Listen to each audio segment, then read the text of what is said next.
recoge como la guerra de la sucesión española.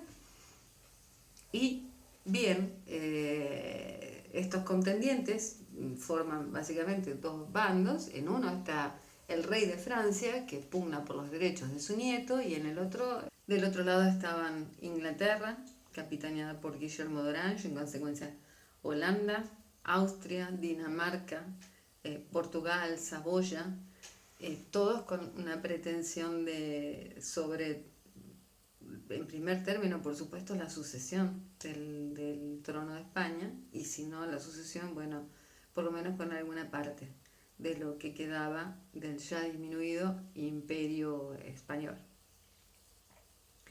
La guerra de la sucesión se termina, gana Francia.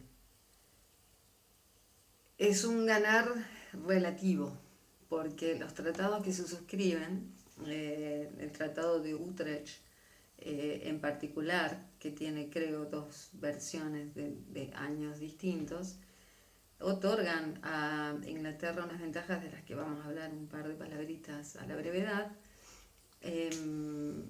Si bien Francia se queda finalmente con los descendientes de Francia, se quedan con España y han de respetar más o menos la integridad del territorio español, no se cumple íntegramente la voluntad de Carlos II.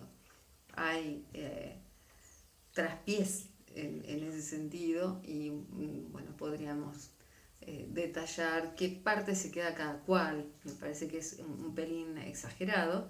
Baste a nosotros importarnos que en el acuerdo Portugal se beneficia con una colonia que había sido fundada por Portugal en un lugar que a Portugal no le correspondía, que es la colonia del Sacramento, y que va a tener una estrechísima relación con nosotros a lo largo de la historia. Se funda Colonia del Sacramento en 1680, una cosa por el estilo. La va a recuperar el gobernador de Buenos Aires, por mandato del gobernador de Buenos Aires, pero un viejo conocido nuestro, que es Antonio de Vera y Mujica. Antonio de Vera y Mujica, adelantado al que le habían tocado estos lares en donde nosotros vivimos en la actualidad, el pago de los arroyos para los rosarinos, desmochado para quienes estamos. En este mismo momento yo estoy en el desmochado. Antonio de Vera y Mujica, él encabeza las tropas, recupera Colonia del Sacramento, y a través de los tratados de Utrecht deben ser devueltos a Portugal y queda ahí como un enclave en medio de la banda oriental, que por supuesto pertenecía a España y seguía siendo colonia de España. En fin, para redondear, termina ganando Francia. En el ínterin, mientras dura la guerra, ya hay un rey, no es que España queda ahí durante una década sin un monarca, porque Carlos había dejado quién, y entonces es inmediatamente coronado Felipe de Anjou, que pasa a gobernar como Felipe V. Un repaso general más o menos sobre las casas reinantes de este momento y cómo estaba la situación. Francia, la tremenda, con Luis XIV, luego va a tener a su hijo en gobierno, no su hijo, a su nieto, Luis XV. Luis XV va a tener un heredero también en la corona, Luis XVI, y va a ser el último monarca de esa generación. Ustedes saben que el muchacho termina sin cabeza, pero bueno, no nos vamos a adelantar a la cuestión. En este momento es Luis XIV por un lado, y por el otro lado está Inglaterra, con serias dificultades también en la sucesión de su trono. Muy rápidamente, como para no dejarlo sin el pantallazo, antes de ingresar nuevamente a América y ver cómo afecta el cambio de los reyes en España a la administración americana, que le afecta muchísimo. Bueno, habíamos dejado Inglaterra, creo que con Isabel, la tremenda Elizabeth Tudor.